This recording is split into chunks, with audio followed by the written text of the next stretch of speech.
Baik, Saudara Rahmat, panggilannya apa nih? Holison, Rahmat atau Maiza? Kalau guru dibuka biasanya, boleh ininya masker, insyaallah. Kalau di sekolah biasanya dipanggil Rahmat, Pak. Kalau di kehidupan sehari-hari Holison. Holison. Siap.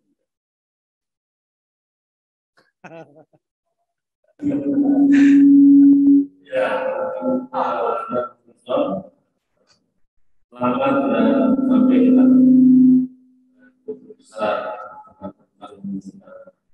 Bawaslu 15 seleksi wawancara untuk masuk tahap wawancara ini. Ada waktu 1 jam 15 menit kurang lebih kita akan berbincang-bincang gitu, didahului dengan paparan saudara kira-kira apa yang mau disampaikan kepada tim sel untuk meyakinkan tim sel bahwa saudara ini memang layak dipilih untuk menjadi komisioner Bawaslu. Silakan Pak Holison. Bismillahirrahmanirrahim. Terima kasih Pak Ketua, yang saya hormati Pak Ketua, Pak Wakil Ketua, Pak Sekretaris, Bapak Ibu Pansel. Izinkan saya Rahmat Holison Maiza, BWS 00156 menyampaikan presentasi saya. Saya mulai presentasi saya dengan mengutip apa yang disampaikan oleh Bung Karno. Bermimpilah setinggi langit. Kalaupun jatuh, jatuhnya masih di bintang-bintang juga. Saya punya mimpi Bawaslu menjadi lembaga pengawas yang kuat dan terpercaya. Bapak Ibu yang saya hormati, pada kesempatan ini presentasi saya menyampaikan dengan tema Trisula Bawaslu menuju lembaga pengawas modern dan berintegritas. Kenapa saya ambil Dewa Zeus, Dewa Laut ini? Saya ingin melihatkan kepada kita semua, kepada masyarakat Indonesia. Dewa Zeus adalah seorang yang gagah, kuat, berpenampilan, dan mempunyai senjata yang kuat, sehingga rakyat percaya beliau akan bisa memberikan perlindungan dan keadilan kepada masyarakatnya. Nah, inilah mimpi Bawaslu yang saya ingin usung ke depan. Bagaimana bagaimana supaya Bawaslu itu kuat. Mungkin tidak seperti KPK, kalau kita orang mendengar nama KPK orang akan ciut, tetapi kalau orang mendengar nama Bawaslu maka peserta pemilu akan berpikir 2 kali untuk melakukan pelanggaran-pelanggaran. Bapak Ibu yang saya hormati, pada alinea keempat pembukaan Undang-Undang Dasar 1945 disebutkan tujuan negara adalah memajukan kesejahteraan umum dan mencerdaskan kehidupan bangsa. Indonesia merupakan salah satu negara demokrasi yang terbesar dengan jumlah pemilih melebihi 100 juta dengan 813.000 TPS lebih dengan 514 kabupaten kota dan 34 provinsi. Ini merupakan angka yang besar dan makanya dikatakan Indonesia menjadi demokrasi, salah satu demokrasi terbesar. Pelaksanaan pemilu pilkada yang telah kita laksanakan telah sukses secara prosedural. Ini disampaikan pada saat bedah buku saya Pilkada Penuh Euforia Miskin Makna dari Prof. Husni Kamil almarhum. Dia mengatakan bahwa pemilu kita secara prosedural sudah bagus. Indeks demokrasi membaik dan lain sebagainya. Tetapi pertanyaannya adalah apakah sudah baik juga dalam masalah substantifnya, yakni melahirkan pemimpin-pemimpin yang mampu mensejahterakan masyarakatnya seperti tujuan berbangsa dan bernegara tadi dan mencerdaskan masyarakat. Kemudian seiring dengan perkembangan teknologi informasi dan media sosial yang bergerak begitu cepat, oleh karena itu Bawaslu harus juga mampu berada pada posisi yang mengikuti pergerakan kecepatan teknologi informasi ini. Jangan seperti HP Nokia yang hilang di tengah jalan sebagai penguasa, tiba-tiba karena tidak mampu mengikuti perkembangan zaman, akhirnya saya yakin Bapak Ibu yang ada di sini semua tidak ada lagi yang memegang HP Nokia. Kemudian tentang pelanggaran ASN. ASN sesungguhnya adalah pelaku atau korban. Inilah salah satu konsen saya yang akan saya sampaikan pada presentasi kali ini. Peran strategis Bawaslu dalam mensukseskan pemilu serentak tentunya adalah mengawal pelaksanaan pemilu yang bersih, transparan, dan akuntabel. Semua pihak dapat menerima hasil pemilu sebagai suatu proses demokrasi yang luber dan jurdil. Ibu Bapak yang saya hormati, kenapa saya menggambarkan Trisula sebagai untuk mendorong Bawaslu menjadi lembaga pengawas yang modern dan berintegritas? Karena saya mengusung 3 program dari sekian banyak program yang mungkin seharusnya bisa diusung, termasuk SDM, Sapras, budaya kerja, kelembagaan, anggaran, dan lain sebagainya. Tapi saya ambil 3 hal yang menurut saya cukup penting untuk menciptakan Bawaslu yang kuat. Yang pertama adalah pengawasan partisipatif. Yang kedua, pengawasan netralitas ASN. Dan kemudian pemanfaatan teknologi informasi dan pengawasan media sosial. Dalam pengawasan partisipatif, situasi dan kondisi salah satu negara demokrasi yang terbesar, 100 juta lebih pemilih, 514 kabupaten kota, yang tadi sudah dikatakan jumlah tenaga pengawas sangat terbatas. Apa solusinya? Solusinya adalah melakukan pengawasan partisipatif masyarakat yang dilatih oleh Bawaslu RI tentunya. Kemudian pengawasan partisipatif stakeholder lainnya, LSM, ASN, polisi, mahasiswa, dan lain sebagainya. Tentunya untuk ini bisa diimplementasikan harus ada legalitas yang mengatur itu adalah Perbawaslu. Kemudian dari sisi operasional pelaksanaan agar ini menjadi bumi programnya, maka programnya adalah program pengawasan partisipatif dengan rencana kegiatan pengawasan partisipatif oleh masyarakat, kemudian rencana pengawasan partisipatif oleh mahasiswa, pengawasan partisipatif oleh lembaga-lembaga pengawas, dan lain sebagainya. Dan tentunya harus dibuatkan SOP-nya supaya ini bisa berjalan dengan baik. Kemudian pemanfaatkan teknologi dan media sosial. Ini menjadi penting seperti saya gambarkan tadi, teknologi informasi terus berkembang dengan cepat. Internet kebutuhan semua orang. Saya yakin Bapak Ibu dan saya sendiri bangun tidur kita sudah pegang HP, itu karena ada internet. Kalau tidak ada internet kita tidak akan melakukannya. Media sosial bisa menjadi penguat dan penghancur. Sekali lagi media, tidak hanya media sosial bisa menjadi penguat dan menjadi penghancur. Ini kesempatan yang harus kita lihat. Solusinya adalah memanfaatkan teknologi dalam kerja-kerja Bawaslu. Pengawasan media sosial, melakukan pengawasan terhadap media online dan media cetak, bekerja sama dengan stakeholder lainnya, misalnya Komisi Penyiaran Indonesia, Kepolisian, dan lain sebagainya, kemudian memberikan penghargaan terhadap media. Kemudian legalitas untuk operasional sehingga bisa dilaksanakan. Programnya adalah pemanfaatan teknologi dan media sosial. Kegiatannya adalah pengawasan media sosial, pengawasan media, dan lain sebagainya. Kemudian konsen saya di sini adalah pelanggaran netralitas ASN. Kemudian dengan melakukan pengawasan ASN. Pertanyaannya adalah, apakah ASN ini pelaku atau korban? Kalau kita lihat dari pusat, maka ASN ini adalah pelaku. Tetapi kalau kita mau mentelusuri lebih jauh, sesungguhnya lebih banyak yang menjadi korban daripada pelaku. Bapak Ibu, saya pernah ASN di daerah, saya mengalami peristiwa-peristiwa bagaimana ASN ikut terlibat karena keterpaksaan. Semisalnya, Pak Ketua adalah seorang kepala daerah, saya adalah seorang camat. Pak Ketua menanyakan kepada saya, Pak Camat, Anda bantu saya untuk pilkada yang akan datang. Apakah saya akan jawab? Tidak. Kalau saya jawab tidak, insya Allah besok akan keluar SK pemberhentian saya. Ini fakta yang terjadi di lapangan Bapak Ibu. Kemudian kehilangan jabatan berdampak kepada ekonomi. Jabatan struktural lebih jumawa dibandingkan jabatan fungsional yang ada di daerah. Berbeda dengan kita di pusat. Sehingga orang sangat ketakutan. Kemudian kinerja ASN terdampak persiapan. Nah, ini juga banyak sekali dana-dana yang harus tersedot, yang harus melibatkan ASN yang tentunya akan merugikan negara. Kemudian banyak wacana solusinya. ASN tidak ikut memilih. Apakah ini solusi? Saya rasa juga tidak. Karena suaranya cuma satu. ASN melanggar karena ada kewenangan yang digunakannya. Oleh karena itu solusinya adalah penguatan jabatan fungsional bekerja sama dengan Menpan. Mungkin ini bukan ranah Bawaslu.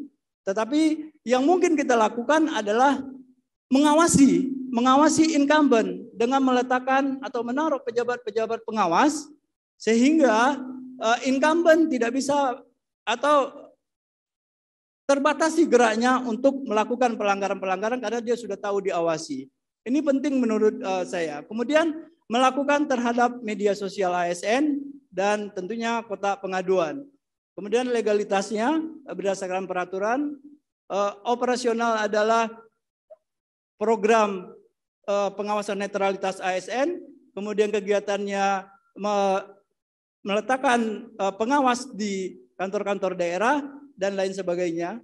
Kemudian melakukan pengawasan terhadap media sosial dan pengaduan kotak pengaduan. Bapak Ibu yang saya hormati, ini legal standing saya kenapa saya berani berada di sini untuk duduk di depan Bapak Ibu. Karena saya sering mendapat pengaduan dari teman-teman di daerah. Bantu kami. Mungkin karena dia lihat saya sebagai narasumber, dipikirnya saya sudah berkuasa. Bantu kami agar terbebas dari tsunami pilkada sekali 5 tahun Bapak Ibu. Kenapa? Karena pada saat pilkada mereka diseret-seret Bapak Ibu. Padahal dalam KUHP pasal 51 jelas dikatakan bahwa jika mereka diperintah ini tidak bisa dilakukan tindak pidana. Mohon dikoreksi Pak Chandra kalau saya salah. Nah, ini kenyataan-kenyataan yang kita hadapi tentang ASN yang ada di daerah ini. Oleh karena itu saya sangat konsen bagaimana seharusnya ASN yang menjadi potensi bagaimana supaya pemilu dan pilkada ini dapat berjalan dengan baik, bukan lagi menjadi korban. Kemudian pada saat ini saya juga berada di pusat, di Senayan, di sekretariat. Kemudian dari sisi latar belakang pendidikan saya terpanggil karena alhamdulillah selama 4 kali saya kuliah dibiayai oleh negara, oleh karena itu saya harus mengabdi kepada negara. Kemudian saya juga pernah menulis buku Pilkada Penuh Euforia Miskin Makna karena saya melihat yang itu tadi saya katakan. Pilkada kita lebih kepada prosedural. Secara prosedural kita sudah bagus, tetapi secara substansional harus kita lebih perbaiki lagi. Apa faktanya? Faktanya dari 514 kabupaten kota yang ada di Indonesia sampai dengan saat ini sudah lebih dari 400 kepala daerah yang terjerat kasus korupsi dan sebagian ingkrah divonis bersalah. Ini adalah produk dari pilkada langsung. Artinya apa? Ada permasalahan di situ yang harus diperbaiki. Kemudian di sisi lain saya juga pengampu kebijakan mata kuliah kebijakan publik di salah satu pasca sarjana, pernah menjadi saksi ahli pemekaran Provinsi Sulawesi Timur, mengugat judicial review undang-undang ASN, keterlibatan ASN dalam pilkada. Pada saat itu kita menuntut agar ASN mempunyai hak yang sama dengan legislatif, sama-sama mundur atau sama-sama tidak mundur. Kenapa? Karena saya meyakini orang yang paling paham daerah dan untuk memerintah di daerah adalah ASN yang ada di daerah. Waktunya. Baik. Bapak Ibu yang saya hormati, sebagai penutup, Bawaslu harus hadir sebagai lembaga pengawas yang terpercaya dan melindungi hak konstitusi rakyat. Bawaslu harus hadir sebagai lembaga pengawas yang ikut berperan merubah stigma pemilu prosedural menjadi pemilu substantif. Pengawasan partisipatif, pemanfaatan teknologi informasi media sosial, serta netralitas ASN menjadi trisula untuk mendorong terlaksananya pemilu yang jurdil dan luber dan jurdil. Kemudian membuat atau merevisi regulasi Bawaslu sebagai legalitas pelaksanaan program yang saya sampaikan. Mungkin ini yang dapat saya sampaikan. Wabillahi taufiq wal hidayah. Assalamualaikum warahmatullahi wabarakatuh. Assalamualaikum warahmatullahi wabarakatuh. baru kali ini ada peserta yang suaranya memuaskan para pemirsa YouTube, karena kemarin ada keluhan suara YouTube-nya kurang kencang. Jadi kalau Pak Holison ini pasti senang. Siap. Baik, makasih sudah mempresentasikan paparannya. Satu angle saja kayaknya yang diangkat ya dalam dalam paparannya untuk menjadi komisioner Bawaslu, ya, ini mengenai netralitas ASN. Coba dibuka ke belakang. Ya, ya ini.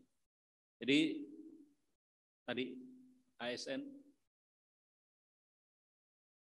burungnya. Jadi sebagai seorang ASN, Holison ini kan ASN ya. Siap. Di DPD RI. Siap. Kemudian melihat ada masalah serius di dalam pemilu atau pilkada mengenai posisi ASN. Siap. Nah, dalam konteks ini atau gagasan ini, kira-kira skema Anda kan akan bekerja 5 tahun saja nih di Bawaslu, kalau terpilih menjadi Bawaslu. Siap. Ya kan? Kalau lihat paparan ini ada banyak yang harus dikerjakan untuk membuat ASN itu netral atau tidak lagi berada dalam lingkaran kepentingan pilkada atau pemilu. Kira-kira dalam kurun 5 tahun itu bisa melakukan apa ini Bawaslu ini supaya concern Pak Holison terhadap netralitas ASN ini bisa terwujud dalam 5 tahun ini. Skema kerjanya atau rencananya seperti apa? Silakan. Baik, terima kasih Pak Ketua. Tentunya yang pertama yang harus saya lakukan, saya akan melakukan evaluasi terhadap pelanggaran-pelanggaran yang dilakukan ASN yang sudah terjadi sebelumnya. Kemudian saya identifikasi. Berapa lama evaluasi? Evaluasi seharusnya sudah ada di Bawaslu sekarang. Ya, artinya nggak usah kan, ya. Memanfaatkan data yang sudah ada. Nah, Oke. Kemudian melakukan identifikasi apa saja motif daripada pelanggaran ASN ini. Berapa lama? Sekarang saya lagi menghitung 5 tahun itu kira-kira kapan? Jangan-jangan 4,5 tahun baru selesai melakukan proses ini sehingga Anda hanya kerja setengah tahun saja. Seharusnya kalau sudah ada evaluasi tidak cukup 1 bulan, saya rasa sudah selesai identifikasi. Karena sudah ada bukti pelanggaran-pelanggaran, kita tinggal melihat motif apa yang dilakukan mereka. Lanjut. Nah, kemudian yang seperti yang saya katakan tadi, agar mereka tidak melakukan pelanggaran, kita melakukan membuat aturan yang jelas apakah ini melanggar atau tidak dan disampaikan dan disosialisasikan kepada seluruh ASN. Saya sepakat buat sanksi yang tegas, yang keras kepada ASN jika melakukan pelanggaran. Tetapi juga aturan apa? Dengan Perbawaslu bekerjasama dengan Komisi ASN terus tentunya. Bawaslu itu membuat aturan tentang sesuatu itu salah dan pelanggarannya, salah. Pak, pelanggarannya. Sesuatu itu melanggar dan tidak melanggar itu aturan Bawaslu.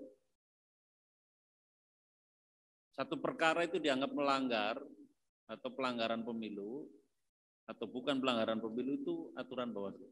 Undang-undang, Pak. Undang-undang. Oke. Kemudian diturunkan dalam bentuk Perbawaslu.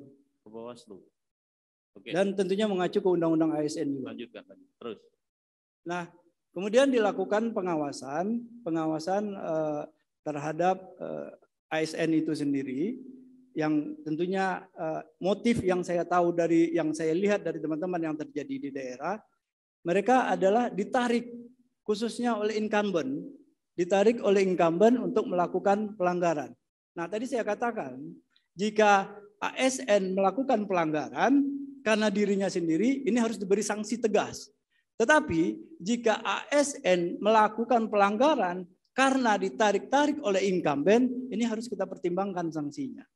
Nah, ini yang menurut saya belum ada aturannya yang saya pikir yang harus dirumuskan, diformulasikan, apakah menyangkutnya di Perbawaslu atau di Komisi ASN ataupun di mana. Saya belum mendapatkan formulasinya, tetapi harus ada regulasi yang mengatur bahwa ASN jika ditarik itu tidak melakukan kesalahan. Karena dalam Undang-Undang KUHP yang seperti saya katakan tadi pasal 51, jika seseorang ditarik atau diperintah untuk melakukan pelanggaran, dia kan tidak bisa ditindak pidana di pasal 51.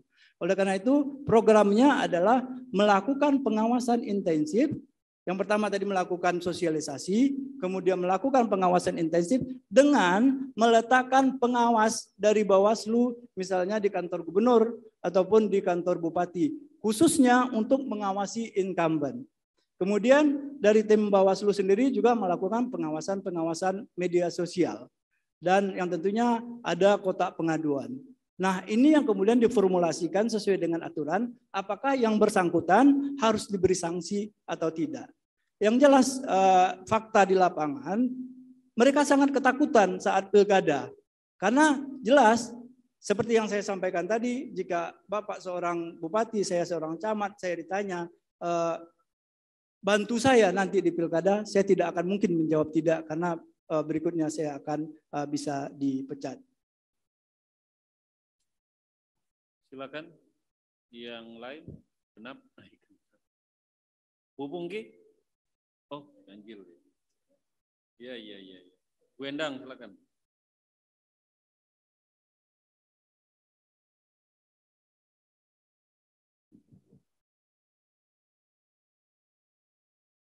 Terima kasih Pak Ketua atas kesempatannya, dan ini Mas Holis, panggilannya siapa Mas? Rahmat aja mungkin. Hah? Rahmat aja. Pak Rahmat aja ya. Oke. Pak Rahmat, selamat ya sebelumnya karena Anda sudah masuk menjadi 20 besar di Bawaslu. Terima kasih. Menarik ya, Anda seorang ASN juga ya? Iya, Bu. Sudah ada izin ataupun pemberitahuan gitu dari bahwa Anda mengikuti seleksi ini? Siap, sudah Bu. Sudah ada surat tertulisnya ya? Karena di persyaratan tidak ada harus tertulis, saya minta izinnya lisan, Bu. Oh gitu, kepada siapa? Sekretaris Jenderal DPD RI. Oke. Sebaiknya sih kalau bisa ada tertulis ya, karena Siap. kalau nanti Anda terpilih kan berarti harus bekerja penuh waktu. Anda harus meninggalkan posisi Anda sebagai dosen berarti ya, dosen di IPDN untuk cuti sementara gitu ya. Oke, teman-teman, Mas Rahmat, Anda cenderung fokus kepada netralitas ASN ya di dalam paper ini atau di dalam presentasi, di mana Anda menyampaikan bahwa sampai saat ini ada sekitar 1997 selama Pilkada 2020 kasus pelanggaran netralitas ASN, dan di 2024 Anda janjikan bisa turun 50% sampai dengan 80% dengan strategi yang Anda tawarkan. Tapi sebelum sampai ke sini, saya ingin bertanya dulu kepada Mas Rahmat ya. Sebenarnya kalau di dalam konteks undang-undang, ya Undang-Undang 7 tahun 2017, tugas Bawaslu itu apa, Mas? Baik, Ibu, terima kasih. Walaupun saya bukan di Bawaslu, saya akan coba jawab karena saya sudah berani ikut komisioner Bawaslu. Saya harus tahu apa yang menjadi tugas Bawaslu. Ada beberapa tugas di Bawaslu dari Undang-Undang 7 nomor 17 di pasal 93. Yang pertama, merencanakan tata laksana pelaksanaan pengawasan pemilu dan pilkada. Kemudian melaksanakan atau mengawasi sengketa pemilu. Kemudian pengawasan persiapan pemilu, kemudian pengawasan tahapan pemilu, kemudian selanjutnya pengawasan pelanggaran politik uang, kemudian pengawasan netralitas ASN, kemudian pengawasan tentang ataupun pelaporan pengaduan dugaan pelanggaran kode etik, kemudian melakukan evaluasi pengawasan, kemudian mungkin kalau tidak salah saya pengarsipan dokumen-dokumen. Ya, cukup yang jelas ini kan menjadi salah satu poin aja di dalam tugas Bawaslu ya, mengawasi netralitas ASN. Ada tugas penting sebenarnya tadi Anda menyebutkannya pengawasan terhadap pelanggaran gitu ya, dan sengketa ini adalah melakukan upaya pencegahan dan juga penindakan terhadap pelanggaran maupun sengketa gitu ya. Ini yang sebenarnya menjadi tugas penting di dalam proses penyelenggaraan pemilu. Nah, pertanyaan saya kemudian adalah bahwa ini memang penting karena selalu menjadi persoalan di dalam setiap pemilu maupun pilkada, di mana kemudian politisasi ASN itu terjadi gitu ya. Ada hal yang menarik yang saya catat tadi dari Anda, itu adalah keinginannya misalnya menempatkan Bawaslu di kantor-kantor gubernur, betul ya tadi ya, untuk mengawasi ASN maupun mengawasi gubernur. Ini maksudnya seperti apa? Mungkin dielaborasi lebih jauh. Terima kasih Ibu. Saya berpikiran begini, incumbent, ini khusus incumbent ini kan berpeluang melakukan penyimpangan-penyimpangan dengan memanfaatkan anggaran APBD dan mempolitisasi ASN yang ada di lingkungannya. Nah, oleh karena itu menurut saya wajar kalau incumbent ini dilakukan pengawasan khusus. Dengan demikian incumbent menjadi terbatas geraknya untuk melakukan apapun penyelewengan terkait ataupun pelanggaran terkait dengan pemilu ini. Misalnya setiap kegiatan dari kepala daerah ini boleh saja diikuti oleh pengawas yang ada di situ. Sehingga dia bisa mengetahui apakah kepala daerah ini misalnya programnya akhirnya yang seharusnya kegiatan berubah menjadi bantuan ataupun ada statement-statement yang untuk mendorong mereka untuk memilih. Karena saya pernah mengalami kebetulan saya diundang jadi salah satu pembicara pada saat itu. Kemudian pada saat kegiatan itu menghadirkan seluruh kepala desa dari satu kabupaten dan menghadirkan gubernur. Dan ini belum pada menghadirkan gubernur pada acara tersebut. Ternyata gubernur ini mempunyai anak yang ikut di pilkada kabupaten tersebut dan mendorong kepala desa untuk mencoblos ataupun memilih ini. Makanya saya katakan incumbent karena kekuasaannya berpeluang untuk melakukan penyimpangan-penyimpangan. Oleh karena itu sangat efektif menurut saya jika yang diawasi adalah incumbent ini. Dengan demikian termasuk dengan ASN. Kepada ASN kalau dia diawasi, kan tadi saya sampaikan kalau ini perintah seharusnya ASN ini tidak dihukum. Karena resiko yang dihadapinya misalnya dia adalah seorang camat, istrinya tidak bekerja, kemudian dia dinonjobkan, anaknya kuliah, timbul kekhawatiran bagi para camat, mau tidak mau dia ikut mensupport. Nah, ini bukti ini yang harus kita sampaikan kepada ASN, mereka harus punya bukti supaya mereka terhindar dari permasalahan ini dan mereka dapat pertimbangan untuk tidak dikenakan sanksi. Oke, artinya siapa yang ditempatkan di kantor gubernur tadi misalnya? Ya, apakah itu staf sekretariat atau salah satu anggota Bawaslu provinsi atau Bawaslu kabupaten atau bagaimana? Bentuknya apakah dia sehari-hari kemudian berkantor di situ atau seperti apa Pak Rahmat? Ya, ini memang harus butuh konsep yang kuat. Ini baru semacam pemikiran dari saya. Di Bawaslu sekarang dengan restrukturisasi ini kan sudah mempunyai inspektur utama.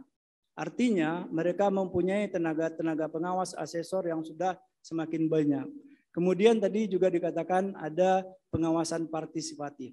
Mungkin ini bisa dikombin antara ASN dan pengawasan partisipatif yang mereka ditempatkan di khususnya, Ibu, mohon maaf, khususnya di yang ada incumbent-nya. Jadi tidak semua.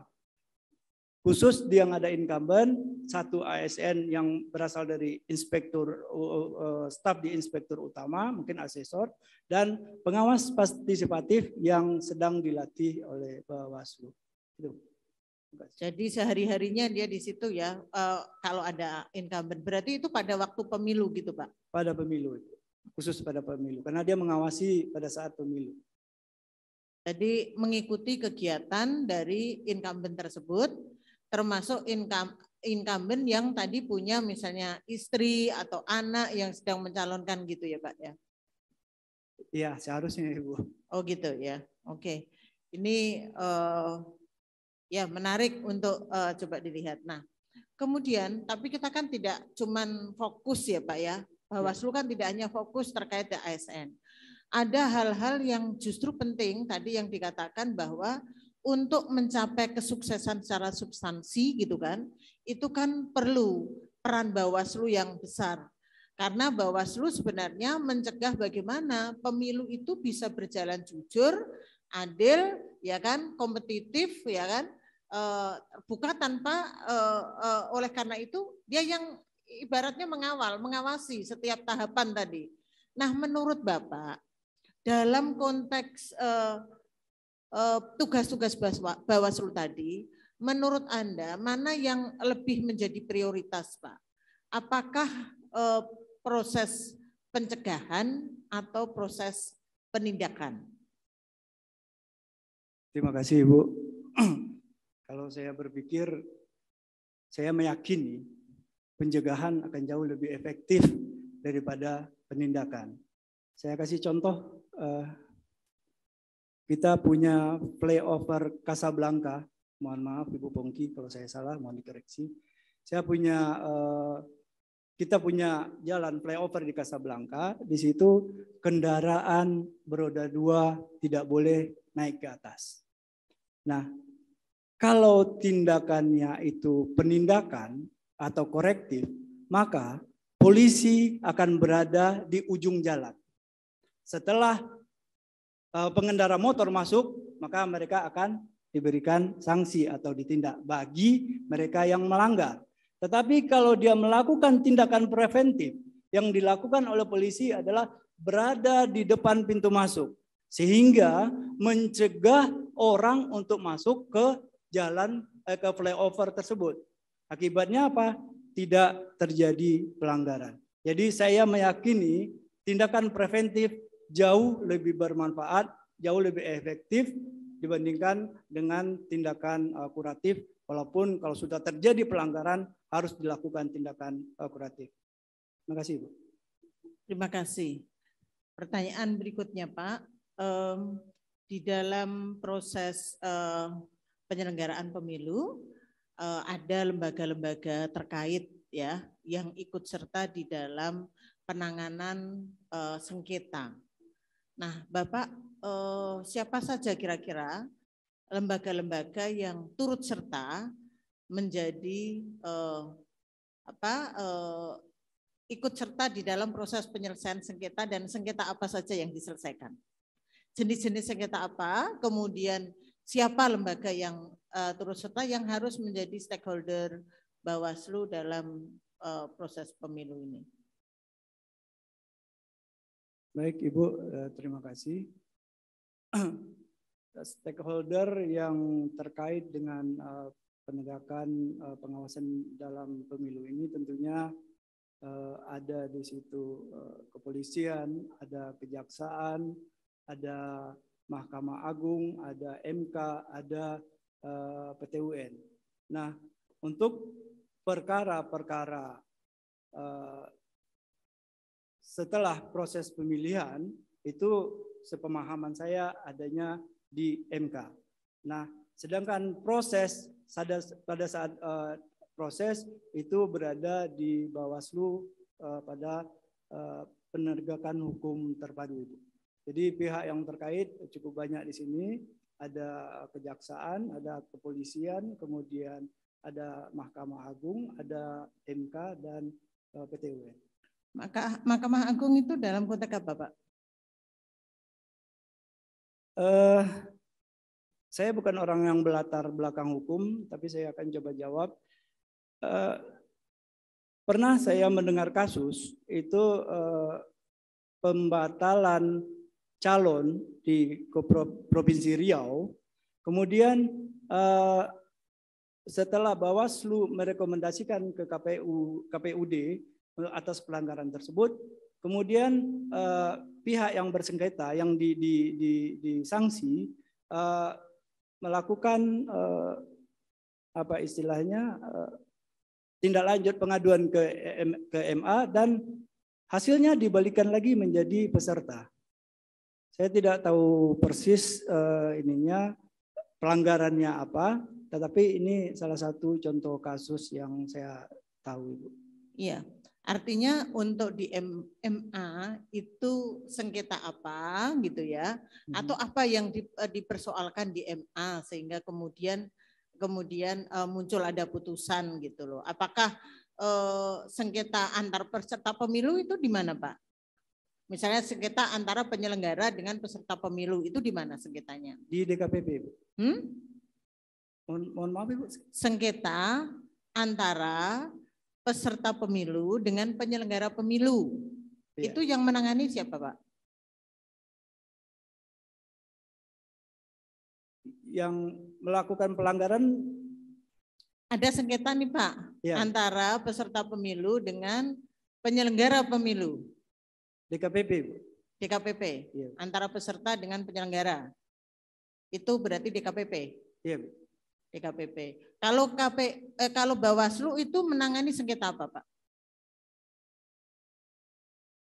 Permasalahan administrasi dan di Gakumdunya pidana.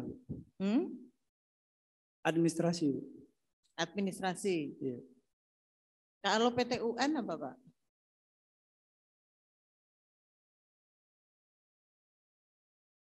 PT UN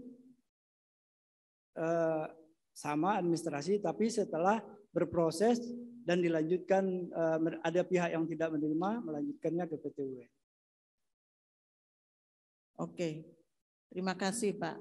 Nanti mudah-mudahan kalau Bapak diterima lebih memperdalam lagi, oke ya. Makasih. Terima kasih Bu Endang. Pak Chandra silakan. Ya,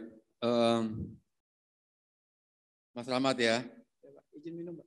Ya, boleh, minum boleh. Minumlah sebelum minum itu dilarang. Oke. Dari paparannya Mas Rahmat ini mengambil sebagian kecil dari tugas-tugas Bawaslu ya. Iya. Bukan sebagian kecil, sebagian ya. Kalau kecil nggak kecilnya nanti kita menyangkut ASN. Tadi Bu Endang juga sudah tanyakan tugas Bawaslu itu kenapa ada burung di situ. Tugas Bawaslu sudah banyak ya. Nah, saya ingin lihat ini kasus pelanggaran netralitas ASN. Ada 1.997 kasus, ya.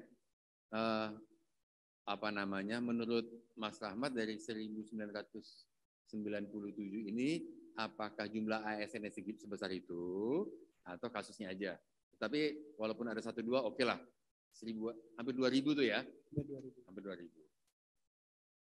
Nah, kemudian saya ingin menghubungkan dengan pertanyaan Bu Endang bahwa apakah pencegahan atau penindakan lebih bagus atau lebih baik dibandingkan penindakan. Dijawab pencegahan lebih bagus dibandingkan penindakan. Oke. Nah, kemudian kita ikuti aja runtutan cara berpikirnya ya. Nah, kemudian Mas Ahmad bilang bahwa Jalan Layang Kasablanka, ya, Kebetulan saya pengguna jalan layang itu. Nah, jadi saya tahu persis apa yang terjadi. Bahkan ada pemotor yang jatuh tuh di situ. Istrinya mati tuh, lompat dia karena diuber polisi. Bukan diuber polisi, takut sama polisi. Nah, saya ingin bertanya, kalau konsep pencegahan sebagaimana yang Mas Rahmat sampaikan dengan menganalogikan dengan jalan layang Casablanca, di mana polisi lebih bagus menunggu di ujung, di awal dibandingin di ujung, maka itu konsep pencegahan lebih bagus. Saya ingin bertanya, itu satu kasus di jalan layang Casablanca. Di sini ada 1.997 kasus. Berapa yang dibutuhkan petugas Bawaslu untuk duduk nungguin 2.000 orang ini? Ini yang ketahuan. Yang nggak ketahuan berapa banyak orang ASN yang terlibat. Berapa banyak ASN yang terlibat dalam proses, dalam setiap tahapan proses pemilu. Jadi mesti nunggu di depan, di ujung, duduk. Nah, apakah konsep pencegahan seperti itu yang Mas Rahmat maksudkan? Kalau seandainya satu polisi suruh nunggu di jalan Casablanca, maka banyak pelanggaran yang lain. Di Gardu, di Depok, itu putar balik, putar arah semua tuh. Di Lenteng Agung, putar arah semua tuh.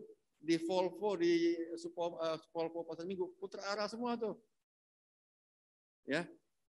Jadi kalau seluruh polisi disuruh nunggu di perapatan, kita butuh berapa banyak polisi? Apakah konsep pencegahan seperti itu yang diinginkan?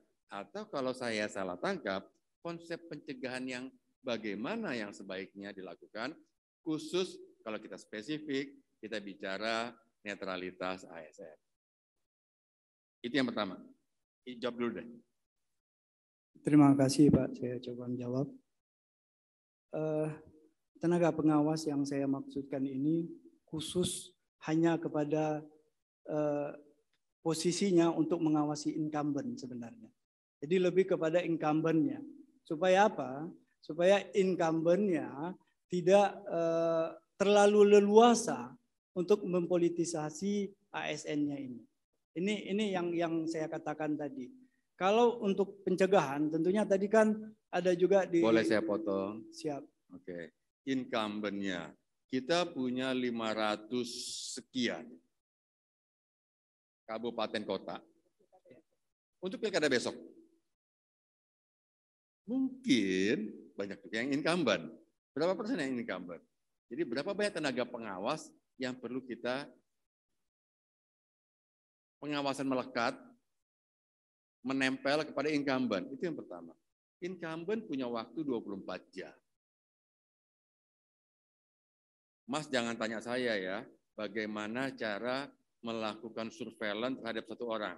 Untuk satu orang, itu ketika kita melakukan pengawasan Mas ya, surveillance, itu dibutuhkan 50 orang Mas. Satu orang.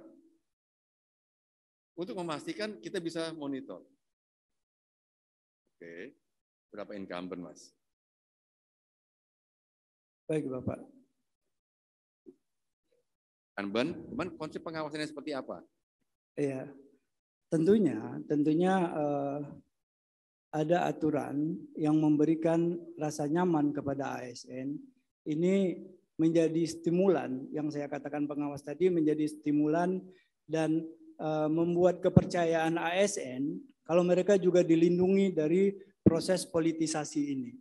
Tentunya setelah ada aturan yang mengatur, yang memberikan pelindungan ASN, ini dilakukan semacam mungkin sosialisasi dengan memanfaatkan media sosial yang begitu cepat sekarang, kita pergunakan sosialisasinya, sehingga ASN itu juga mengetahui kalau mereka ditarik untuk ikut, mereka juga terlindungi. Nah sekarang yang terjadi kan tidak Bapak. Yang terjadi di lapangan sekarang, ASN itu merasa berdiri sendiri. Tidak ada yang melindunginya, termasuk komisi ASN mungkin. Malah memberikan sanksi. Padahal banyak kasus, saya meyakini karena banyak yang mengadu ke saya, banyak kasus pejabat-pejabat di daerah itu ditarik untuk ikut. Nah, setelah terjadi pemilihan, apa yang terjadi Bapak Ibu? Mereka harus pindah ke kabupaten lain lagi, memulai lagi dari nol, berkarir. Nah, ini makanya saya katakan ASN kan adalah penyelenggara negara. Mereka yang memberikan arah kemana pembangunan ini dilakukan. Tetapi kalau mereka sudah dipolitisasi, dipolitisir, dimanfaatkan, mereka tidak akan bisa bekerja dengan baik. Makanya menjadi salah satu concern saya bagaimana ASN ini terlindungi. Tentunya ada aturan yang menjelaskan kalau dia ikut terlibat, ditarik ikut, maka dia tidak diberikan sanksi dengan adanya bukti-bukti. Nah, ini kemudian kita sosialisasikan, kita jelaskan. Pengawas yang ada, yang saya katakan tadi di kantor bupati atau kantor gubernur ini tadi, itu lebih kepada mengawasi dan memberikan rasa nyaman juga kepada ASN bahwa mereka ini loh dilindungi. Kita bisa bekerja, tetap bekerja dengan baik tanpa harus ikut ditarik-tarik oleh penguasa untuk mendukung pada pemilihan. Ibaratnya ini Pak, mohon maaf, ASN ini berada seperti buah simalakama. Maju, mati, nggak maju, mati. Jadi pilihannya mau nggak mau ya sudah masih ada peluang, saya ikut saja dengan penguasa. Ini yang ingin saya sampaikan di sini, bagaimana kita melindungi ASN ini sebagai birokrasi yang bisa bekerja dengan sungguh-sungguh tanpa harus mengikuti penguasa yang sedang mengikuti kontestasi dalam pilkada. Jadi mohon maaf Bapak, tentu ada aturan yang melindungi mereka terlebih dahulu, kemudian kita sosialisasikan, dan tentunya jika terjadi pelanggaran harus ada bukti nyata. Contoh, ini ASN yang dilindungi, yang tidak bersalah yang dilindungi. Ini ASN yang benar-benar melanggar karena mereka ikut terlibat dengan keinginan sendiri yang harus diberi hukum. Jadi kita adil.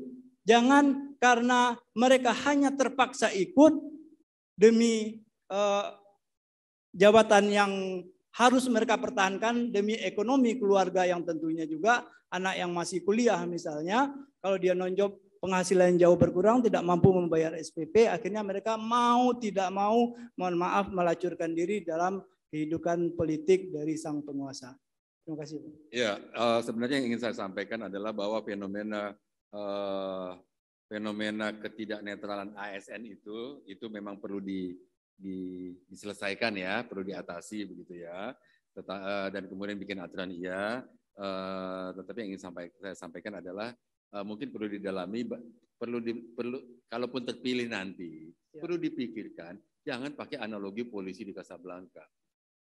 Saya pribadi paling tidak suka, ya, dibilang polisi jangan nunggu di situ dong, tunggu di depan lampu merah. Saya bilang emang tugasnya polisi nunggu di lampu merah. Jadi kalau nggak ada polisi Anda melanggar. Itu sudah kesalahan berpikir bahwa polisi mesti nunggu di lampu merah. Kasihan polisinya. Buat apa ada lampu merah di sana? Kalau perlu ada polisi di sana, rambu-rambu copot semua. Justru karena rambu-rambu itulah maka diperlukan polisi. Jadi perlu konsep kesadaran hukum, bagaimana caranya ASN kita tarik. Masalah ASN itu memang fenomena yang perlu kita pikirkan sama-sama. Itu tugas Anda kalau Anda kepilih nanti. Siap. Itu aja ya, makasih. Pak Juri, saya lanjutkan dari Pak Chandra sedikit saja. Ya, silakan, Prof. Saya agak terganggu Pak Rahmat Polison.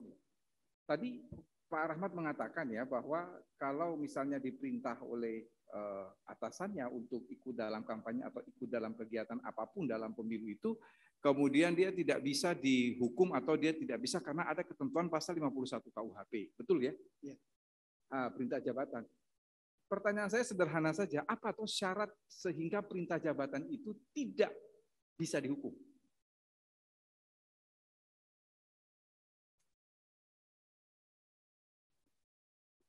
Tentunya syaratnya jika dia melakukan kerugian atau melanggar hukum-hukum atau aturan yang berlaku. Jadi menurut saudara kalau ada ASN yang kemudian diperintah sama atasannya untuk mengikuti kampanye misalnya, menurut Bapak ASN itu nggak bisa dihukum?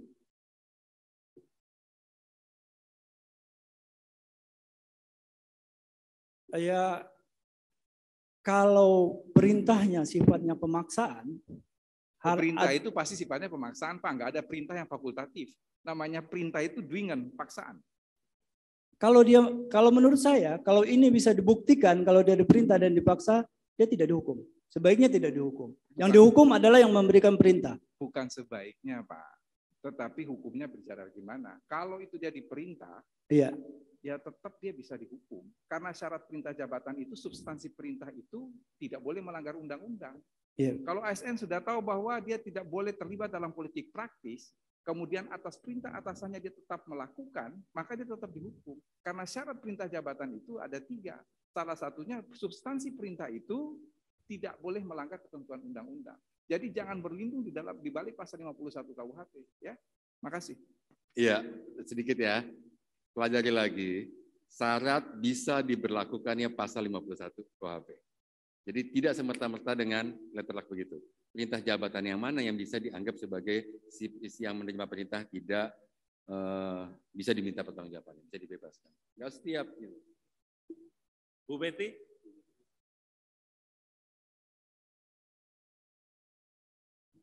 Sudah banyak bicara soal ASN. Sekarang saya mau bicara soal teknologi tadi yang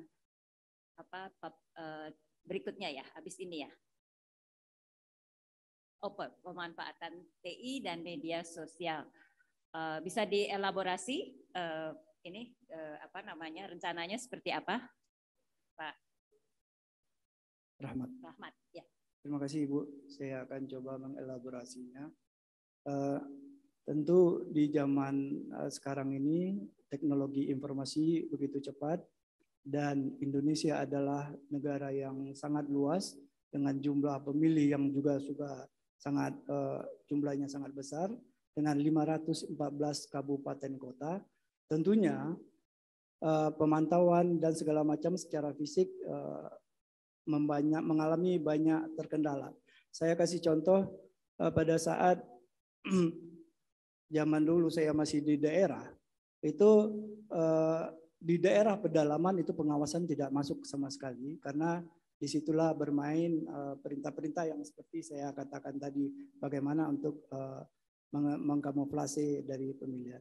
Nah, dari teknologi informasi ini tentunya memanfaatkan aplikasi, salah satunya tentunya aplikasi-aplikasi yang ada sehingga mempermudah tugas-tugas Bawaslu ke depannya. Kemudian tentunya harus ada bagaimana membangun satu big data. Data yang keseluruhan, misalnya kalau tadi kita katakan ada pengawas partisipatif, yang tentunya kita harapkan selain mengawasi dia juga mengidentifikasi, memetakan permasalahan-permasalahan atau potensi masalah yang ada di daerah yang diawasinya, sehingga dengan tanpa harus hadir ke lokasi, pemerintah Bawaslu di pusat bisa mencarikan solusi, mengantisipasi sehingga yang saya katakan pencegahan lebih baik daripada tindakan kuratif tadi dapat dilakukan. Pak Rahmat, sebelum ini sekarang kan Bawaslu sudah ada beberapa aplikasi ya, mereka sudah memanfaatkan TI di beberapa area. Apa yang berbeda dalam konsepnya Pak Rahmat ini dibandingkan dengan apa yang sudah diimplementasikan oleh Bawaslu saat ini?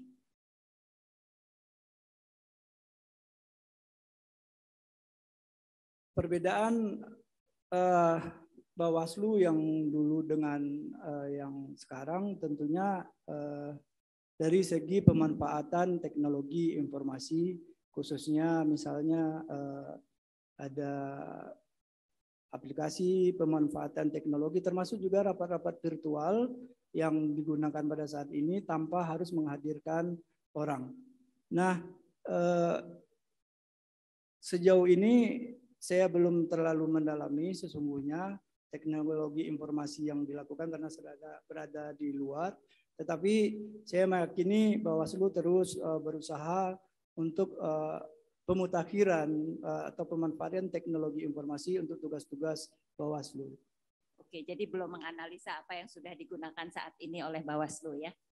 Baik, kalau diambil satu aja contoh yang apa namanya bisa memberikan dampak yang signifikan bagi kerja-kerja Bawaslu ya dalam menjalankan tugas-tugas Bawaslu yang ada dalam rencana Pak Rahmat kalau terpilih apa? Satu aja contoh. Yang spesifik ya.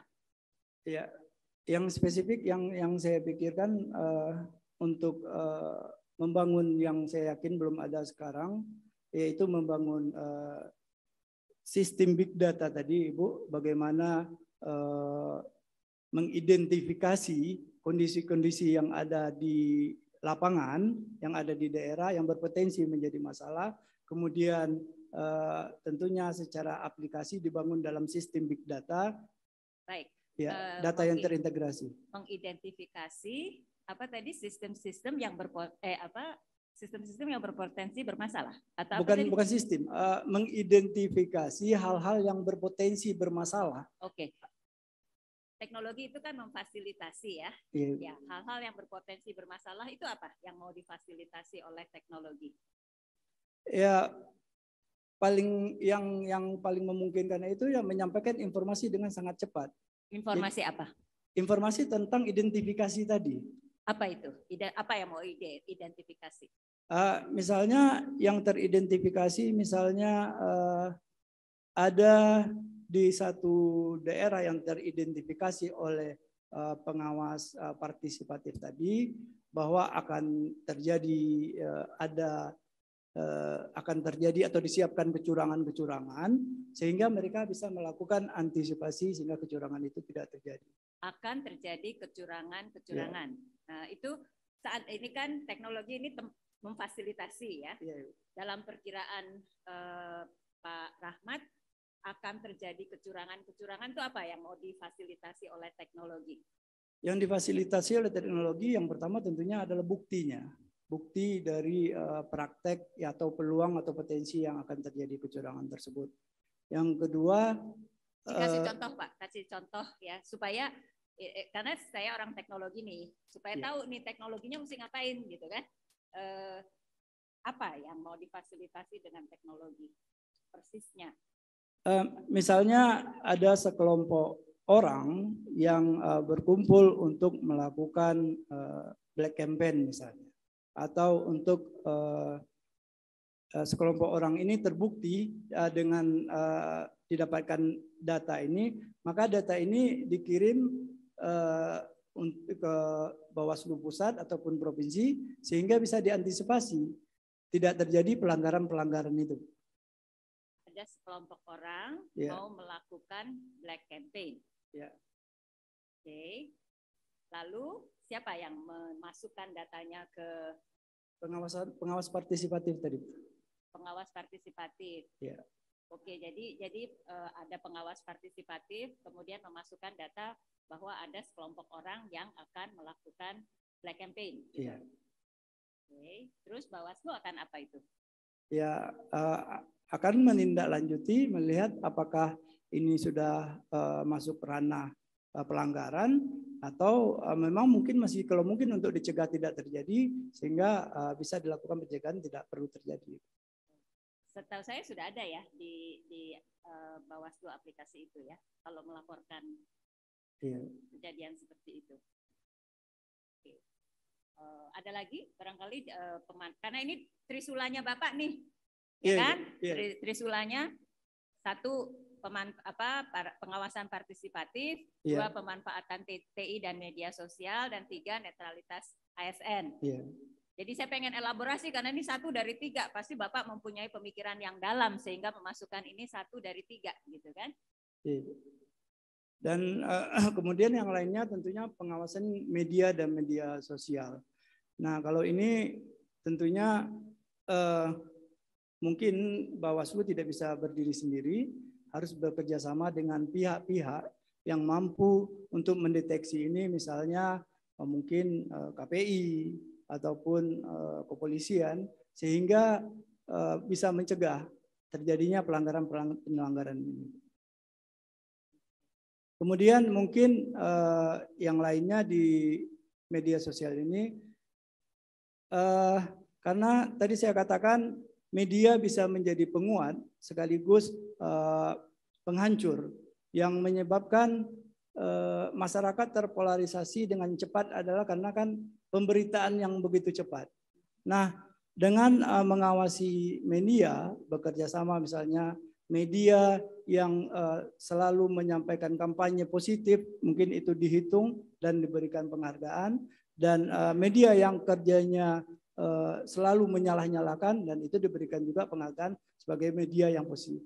Nah, mungkin ini bisa lebih mengontrol media supaya lebih bersifat netral walaupun sulit, tetapi kan tidak ada yang mustahil kalau kita mau mencoba. Kalau ini kan salah satu dari Trisula ya. Kalau yang tadi yang netralitas ASN itu ada targetnya saya lihat. Ini targetnya apa Pak? Ukurannya apa? Ukuran suksesnya? Ukuran suksesnya tentu adalah pelaksanaan kegiatan ataupun pengawasan ini dapat dilaksanakan dengan cepat dari sisi waktu, dapat dilakukan pencegahan dengan cepat, dan tentunya dapat memuaskan banyak orang. Itu kalau dibuat lebih spesifik jadinya bagaimana tuh? Cepat itu seperti apa tuh Pak? Misalnya kalau perkara ini muncul ada yang bermain di media pada saat ini dengan dilakukan pengawasan dengan cepat, otomatis kan bisa langsung ada tindakan segera Ibu. Cukup Pak. Terima kasih Bu Betty. Pak Erlangga ada? Terima kasih Pak Ketua. Ya, paparan Anda ini fokusnya di ASN nih. ASN dan pengawasan yang lebih intensif Pak.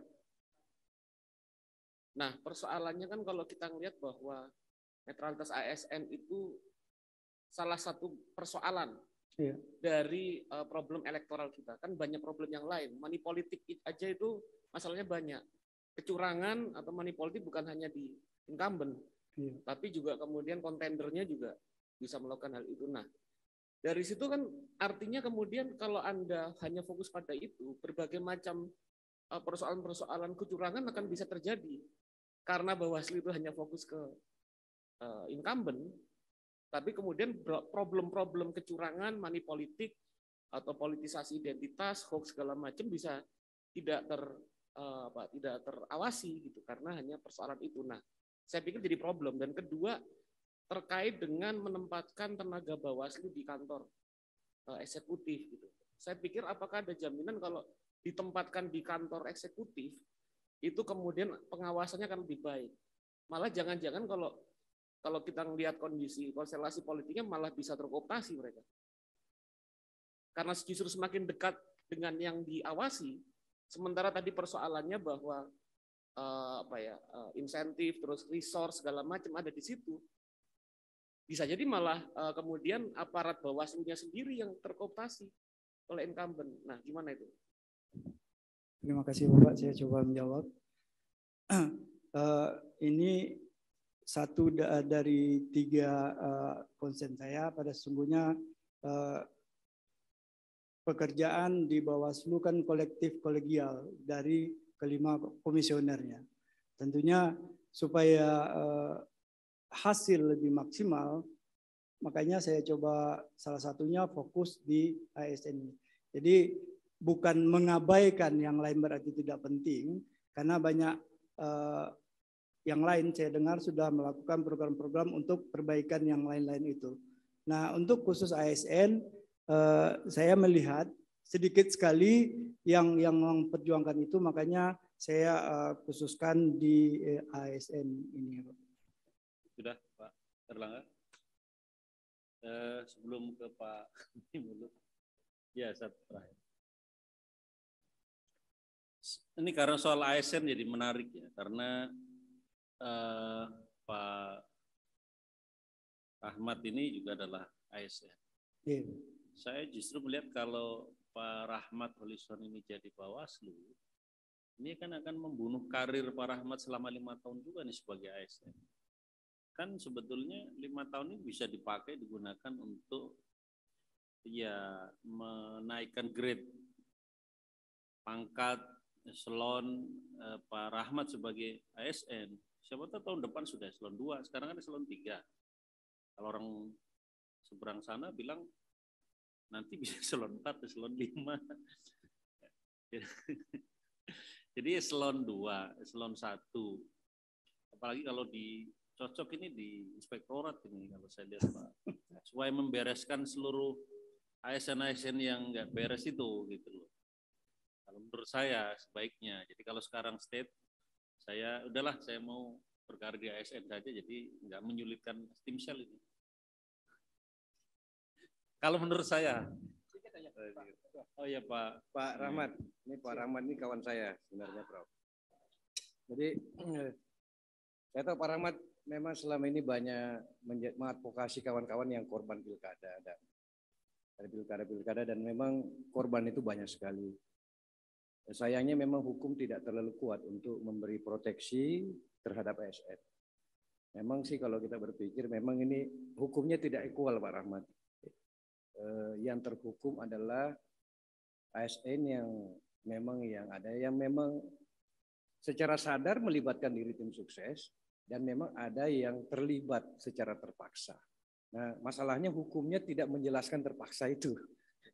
Nah, hukumnya yang tersedia jadi ketika tidak netral, ukuran tidak netral menurut batasan undang-undang itu ya tidak netral, dihukum dengan undang-undang pilkada atau undang-undang pemilu. Nah, ini mungkin bagian pemikiran kita depan juga, kita juga di pemerintah juga sedang memikirkan itu. Memang mungkin salah satu solusinya adalah ada hukum yang secara tegas menyatakan bukan hanya incumbent Pak Rahmat, termasuk non-incumbent. Non-incumbent juga melakukan mobilisasi dukungan dari ASN dengan bentuknya ancaman, teror, dan seterusnya terhadap ASN. Jadi setiap calon atau tim sukses, siapapun itu, yang melakukan secara sengaja penggalangan, membuat ASN itu baik secara personal maupun secara kelompok, dia berbuat tidak netral, maka juga harus dihukum. Mungkin hukumannya diskualifikasi. Andai ada hukuman seperti itu, misalnya sampai diskualifikasi, mungkin memberi efek jerah pada dua pihak. Jadi si ASN-nya jerah, kemudian si pelaku sang calon atau timnya juga jerah gitu karena ada konsekuensi diskualifikasi. Tapi itu pemikiran aja Pak Rahmat. Saya kira terima kasih gitu saja Pak. Ya sedikit lagi, ini masih muter ini saja. Jadi di samping kepentingan Pak Rahmat sendiri sebagai ASN yang mungkin karirnya akan jauh lebih bagus selama 5 tahun ke depan, tapi kalau lihat presentasinya ini kan sebenarnya agenda reformasi birokrasi atau agenda reformasi atau ASN lah kira-kira begitu. Kan lebih bagus kalau di dalam, jadi deputi atau jadi inspektorat atau mungkin jadi legislator ya, karena tadi ada agenda perubahan undang-undang dan sebagainya.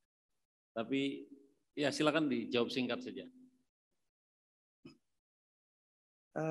Karena Pak Batiar bilang ada ini kalau Irjen bagus ini Pak Ketua, jangan-jangan tempatnya udah disediain sama Pak Batiar ini. Tadi saya sudah mengatakan di depan, saya 4 kali kuliah dari D3, S1, S2, S3 dibiayai oleh negara. Mungkin kalau ini diberi kesempatan, inilah masa saya untuk mengabdi. Dan saya rasa untuk jabatan di ASN itu kan juga proses Pak. Dan saya tidak pernah memikirkan apakah di ASN itu nanti saya tertinggal segala macam, saya tidak ini. Yang penting sekarang apa yang bisa saya lakukan untuk memberikan sumbangsi saya dan peluang itu ada di Bawaslu, makanya saya ikut mendaftar di Bawaslu, Pak Juri. Oke, baik, masih Pak Hamdi, ada 3 menit. Yang terakhir aja lah Pak Ketua. Pak Rahmat, ini penutup dari kami, ini juga kami tanyakan ke seluruh peserta. Jadi kalau kita andaikan Bapak lolos ini, jadi salah satu komisioner Bawaslu Pusat, dan ini kan ada 4 lagi yang akan mengisi itu. Jadi kalau kami meminta Bapak melakukan peer nomination namanya, menominasikan rekan-rekan sejawat yang ikut juga dalam proses kontestasi ini, ada 19 orang yang lain, mungkin beberapa kenal, ya, atau mendengar, atau paling enggak yang mengetahui lah, kira-kira yang dari 19 itu yang menurut Bapak pantas jadi komisioner Bawaslu, siapa aja 4 itu? Nama aja sebutin, nggak usah pertimbangannya apa, nama aja. Terima kasih Bapak. Saya boleh menjawab Pak? Ya, boleh. Bagi saya untuk melakukan penilaian orang pantas atau tidak, saya harus melihat apa yang dilakukan, kompetensi dia apa, kemampuan dia apa. Sementara teman-teman yang ikut kontestasi atau ikut Bawaslu ini, saya tidak mengenal mereka dengan baik, saya tidak mengenal kapasitas dengan mereka dengan baik. Saya takutnya berlaku tidak adil kepada mereka-mereka dan yang lain-lainnya jika saya menyebutkan nama. Oleh karena itu, kalau diperkenankan, saya tidak menyebut nama, tapi siapapun yang dipilih, kalau saya diberi kesempatan, saya siap bekerja sama. Pak Rahmat, sebelum mendaftar Bawaslu, apa nggak pernah kira-kira mencari tahu nih nama-nama anggota Bawaslu siapa, atau orang-orang KPU siapa? Enggak. Mencari tahu Bapak, saya mencari tahu. Tahu tetapi, dong, berarti orang-orang yang kira-kira bagus nih, ini nggak bagus nih. Tapi kan itu hanya melihat kulit luarnya saya, Oke. saya tidak tahu. Pada saat asesmen itu kan ada kelompok tuh. Iya. Ketemu dengan beberapa orang sudah mengenali, itu pantas enggak atau tidak gitu, mungkin juga. Itu kan ada 1-2 yang harus dikenal. Nah itu yang saya bilang, yang di kelompok saya menurut saya pantas. Tetapi kan saya tidak adil kepada kelompok yang tidak ikut dengan saya, karena saya tidak menyebutkan nama mereka. Itu bukan salah sampean, itu salahnya asesor. Kenapa nggak memasukkan semua nama dalam kelompoknya Pak Rahmat? Izin saya tidak sebut nama Bapak, tapi saya siap dengan siapa saja kalau diberi kesempatan. Terima kasih Pak. Baik, cukup ya. Bapak Ibu, terima kasih Pak Rahmat Holison Maiza yang sudah bersama tim sel kurang lebih 1 jam 15 menit, bahkan lebih 4 menit. Kami sudah bisa menangkap dan tentu nanti akan menjadi